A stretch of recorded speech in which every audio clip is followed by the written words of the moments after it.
Fala aí, torcedor do nosso canal Total Futebol, trazendo mais um vídeo aqui no nosso canal.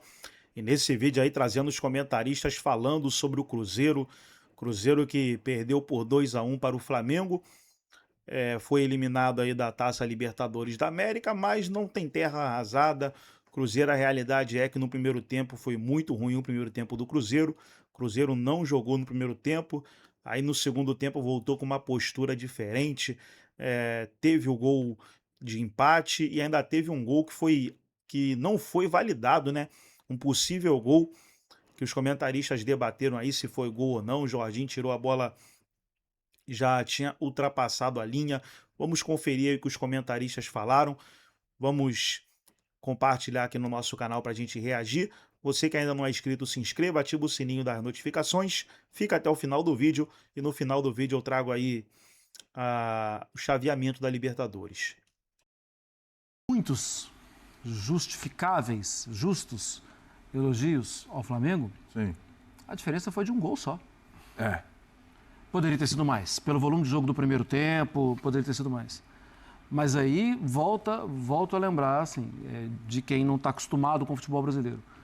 O Cruzeiro foi um adversário que só engrandeceu o Flamengo. Sim. Se a gente tivesse falado aqui de um 3-0, não sei o quê, e até esquecer contra quem jogou e tal, o tom era outro. Seria um tom de facilidade. E acho que a própria entrevista do Fabrício Bruno... porque é raro isso. Esse sentimento é raro no futebol brasileiro. Você perdeu, você é uma porcaria, você é um lixo, tem que trocar tudo, tem que mandar o técnico embora. Você tem, em geral, essa é a lógica do futebol brasileiro por uma série de problemas que incluem, inclusive, a imprensa. Agora, nesse caso, me parece que essa sua sensação e essa sua impressão, ela foi corroborada até mesmo pela entrevista do Fabrício Bruno, né? Que saiu de alguma maneira... Primeiro tempo não jogando. Ele usou o termo cabeça alta, né? Quer dizer assim... Cabeça erguida. Cabeça erguida, exato. A torcida do Cruzeiro, acho que são 4 mil torcedores do Cruzeiro no Maracanã. Terminou o jogo, aplaudiram, cantaram o hino do clube, eles entenderam. Cara, e é isso que tem que ser, cara. Você foi eliminado pelo Flamengo no Maracanã.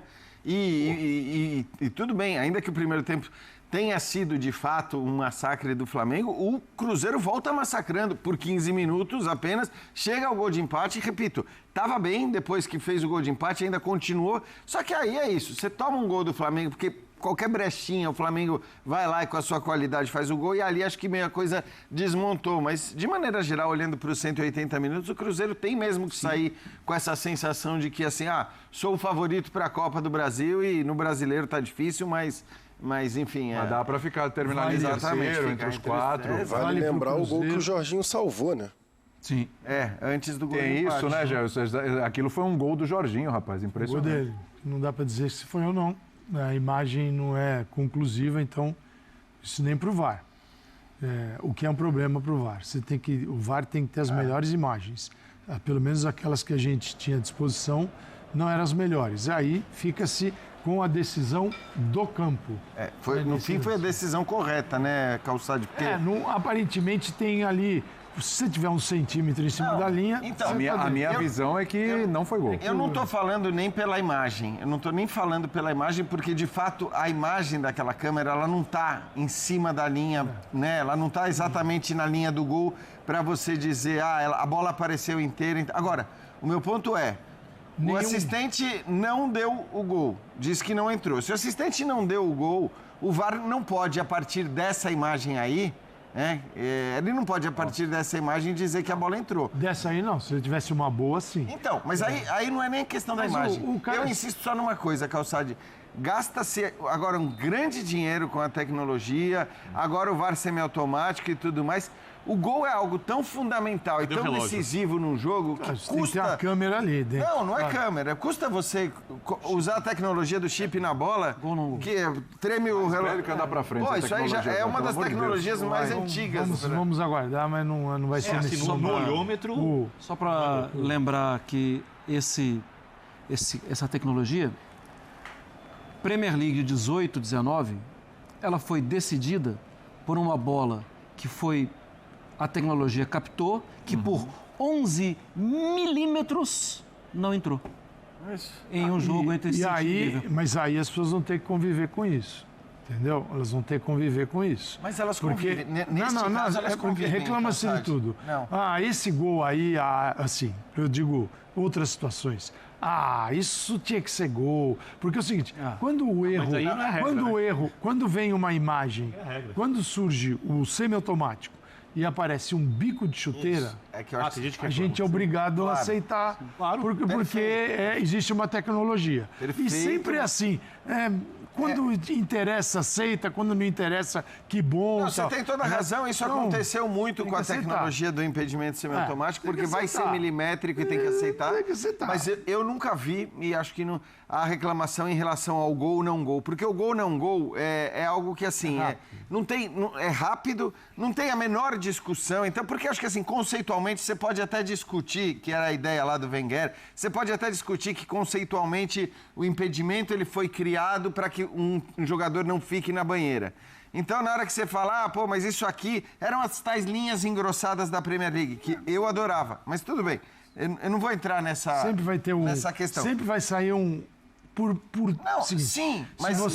mas o gol ou não gol, não. Se a decisão tem um reclamão. Se a decisão for uma linha grossa, se a decisão for uma linha fina, se a decisão do impedimento o jogador tem que estar com o corpo todo à frente, não importa a regra. Sempre haverá milímetros decidindo. Mas o gol ou não gol, ninguém reclama. O gol ou não gol, ninguém reclama. É que eu sei que por essas imagens que a gente viu... até ser contra o time dele, pô. Como é que é, Jailson? Repete. Por ocasião. O torcedor vai querer o semiautomático e tal quando for a favor do time dele. Aí o time acaba perdendo por Eu tô plenamente de acordo com vocês. E eu tenho certeza... Um gol de diferença com esse biquinho da chuteira, o cara, que semiautomático, tem que colocar esse É isso, mas esse discurso vale para impedimento e não vale para o gol. E outra coisa que ninguém reclama, nunca hoje, ninguém discute. A gente viu 3 imagens aqui. Teve do Japão. Tenho certeza que o torcedor do Cruzeiro... o torcedor do Cruzeiro viu a bola dentro do gol na imagem de trás do gol, porque o ângulo não favorece. Então é o seguinte, tem que ser exatamente uma câmera próxima, muito na linha, qualquer desvio de eixo te dá uma outra percepção e a câmera que aparece de trás do gol parece que foi gol. Você lembra daquele lance do Japão? Que a bola, eu não me lembro nem que jogo era, mas era a Copa do Mundo retrasada, em que eles pegaram o momento... Quer dizer, a partir do chip na bola... Japão e Alemanha. Era Japão e Alemanha, isso. Que eles captaram o momento em que a bola tinha sofrido o impacto do chute. E ela aí, acusava deformação. Exatamente. Aí eles congelaram a imagem para ver se a bola naquele momento estava dentro ou fora. Eu só queria falar uma coisa que é uma lenda no mundo do futebol. Uma lenda, né? Mas assim, a gente ainda fala. O assistente não está vendo nada. Nada. O campo tem 68, menos no Paraguai. Porque o Paraguai, Palmeiras jogou com 64. O campo tem 68. O meio do gol é 34 metros. Você acha que o cara que está na linha, com a bandeirinha... Tem jogador no meio do caminho, tem uma trave... Primeiro que nesse lance o assistente não conseguiu chegar na linha de fundo ainda. Se ele não está na linha de fundo, ele não pode abrir a boca para nada, porque ele está com outro ângulo de visão. Então, assim, quem está ali não está vendo nada. E nos gramados atuais, ainda são os gramados, eles são retos. Porque os gramados com outra drenagem, que é a espinha de peixe, que é aquela drenagem que você tinha, o meio do campo é mais alto, e aí ele vai baixando para as laterais. Por quê? Para a água escorrer. Então, a hora que você olhava na lateral, isso para quem vivia dentro de campo, né? Você olhava, o campo fazia assim, ó. No Morumbi era assim, fazia assim, ó.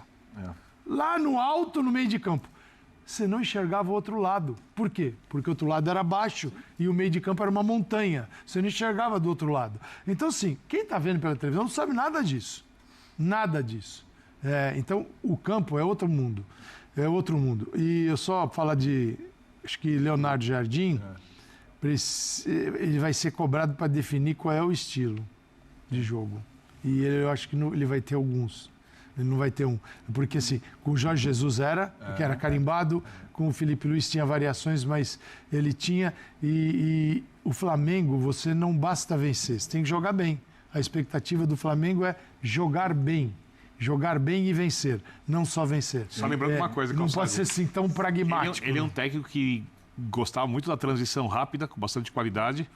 Os times que mais fizeram sucesso deles foram times que jogaram dessa forma. Por isso ele queria e no o Caio Flamengo ele Jorge. vai fazer mais coisas do que isso. Por isso ele queria o Caio Jorge. O Caio Jorge ele já trabalhou com um cara chamado Mbappé. Por isso que o nosso Jailson já falou aqui, o André Kifuri também, que o Leonardo Jardim, nesse caminho, ele deu uma filipada, né?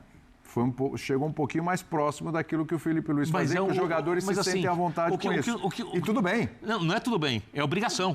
Sim. O técnico tem que tirar o melhor possível da lei. Demorou. Tem gente trazendo até a informação que alguns jogadores se reuniram com o Leonardo Jardim para conversar, não é treta, não é porque não gosta do treinador, não é nada disso. Tem nada a ver que não gosta do treinador, que vai se incomodar, nada disso. Conversa, normal, papo e tal, né? Do que pode fluir mais e tal. E que o Leonardo Jardim foi super receptivo a esse papo e tal, e que as coisas andaram nesse sentido. Ô, Jailson, eu tenho que te liberar. Até pelo estilo de jogo, né, William? Exatamente. Eu tenho que te liberar. Você não vai ver o Jorginho correndo para trás, né? Exatamente. Mas para fechar contigo e para a gente ouvir o Leonardo Jardim, queria te ouvir só sobre o futuro do Cruzeiro. O futuro imediato do Cruzeiro, porque você vê, torcida reconhecendo o esforço, que foi pau a pau, que foi um baita jogo, claro, pau a pau. O primeiro tempo foi uma máxima, depois o Cruzeiro voltou melhor no começo do segundo tempo, equilibrou ali, foi um jogo bom de se assistir. Tá vendo o progresso da equipe, que a coisa de 3, 4 anos estava lá na Série B, tudo que já aconteceu, o investimento que aconteceu, e um trabalho de um treinador que está dando resultado. Tem um caminho, tem um norte com esse cara aí, que é o Arthur Jorge, que é muito bom treinador. Então eu queria que você, assim, o que fica para o Cruzeiro desse confronto aí, olhando para frente, sendo que tem brasileiro, vai ser difícil conquistar o título, mas tem a Copa do Brasil também. O Arthur Jorge, eu sou suspeito para falar do trabalho do Arthur Jorge, porque para mim ele é um baita de um treinador.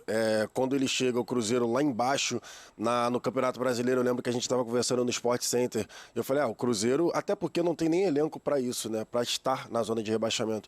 E na época eu falei, o Cruzeiro, eu só não boto o Cruzeiro na briga pelo título, porque tem o Palmeiras e o Flamengo, isso quando o Arthur Jorge chegou, porque eles já estão, né, com a vantagem larguíssima e o Cruzeiro está lá embaixo, mas eu tenho certeza, né, tinha a convicção de que o Arthur Jorge acertaria, né, as coisas ali no Cruzeiro e colocaria o time na parte de cima da tabela.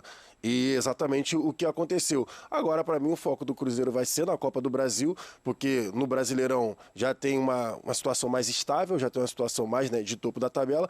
E agora são os ajustes, porque foi o que a gente estava comentando aqui, né? Foi a diferença que o Marra trouxe, a diferença de apenas um gol. Acho que ali hoje também o banco faz muita diferença. O Calçade falou das substituições. No final das contas, o João Costa, que entra para ser um ponta direita, vira lateral esquerdo no momento que o Arthur Jorge queria colocar o time para cima com Bruno Rodrigues, com Lúcio Rodrigues, enfim. Então ele meio que tentando já entender quais funções certos jogadores podem desempenhar numa situação de desespero, numa situação que o time precisa ir à frente. Então, assim, acho que no final das contas é porque o elenco ainda é curto, tudo bem que foram 6, né, contratações agora na última janela, mas o elenco ainda é curto, vale a gente lembrar que o Arthur Jorge chegou basicamente depois, não de todos os treinadores, né? Porque a gente vê as mudanças acontecendo no futebol brasileiro o tempo todo. Mas acredito que fique de lição, né, já para a próxima temporada, né, nem lição, mas vai ficar de apoio mesmo para o Arthur Jorge, que ele vai conhecer ainda mais esses jogadores para brigar na parte de cima da tabela. Aí sim, uma possibilidade de brigar diretamente com Palmeiras e Flamengo, por exemplo, pelo Campeonato Brasileiro, mas eu acho que o foco agora vai ser na Copa do Brasil, até por isso que o Fabrício Bruno reconheceu, a torcida do Cruzeiro, que cantou muito aqui hoje no Maracanã, também reconheceu que o time está se ajustando, mas é porque no final das contas pegou um dos favoritos para o título da Libertadores e acabou ficando pelo caminho, mas o desempenho foi muito bom. Trazer agora, pessoal, o chaveamento aí da Libertadores da América. O Estudiantes, que passou pela Universidade Católica, vai aguardar o confronto entre Rosário Central e Corinthians, que acontece nessa quinta, para saber quem será o seu adversário. Aí o Flamengo passou pelo Cruzeiro, vai pegar Independente Del Valle ou Tolima. O Del Valle venceu por 1-0 na ida. Aí o Palmeiras passou pelo Cerro Porteño, venceu por 1-0 o gol do Gustavo Gomes. Vai enfrentar LDU ou Mirassol. E já temos um confronto definido, que é Platense e Fluminense. Fluminense classificou nos pênaltis contra o Rivadavia e o Platense também nos pênaltis contra o Coquimbo Unido. 1-1 na ida, 0-0 na volta, 7-6 para Platense nos pênaltis. Tá aí, Platense, Fluminense, Palmeiras, Flamengo e Estudiantes, aguardando aí os adversários. Gostou do vídeo? Deixa o like, se inscreva no canal, ativa o sininho das notificações. Forte abraço a todos e até o nosso próximo vídeo aqui no nosso canal.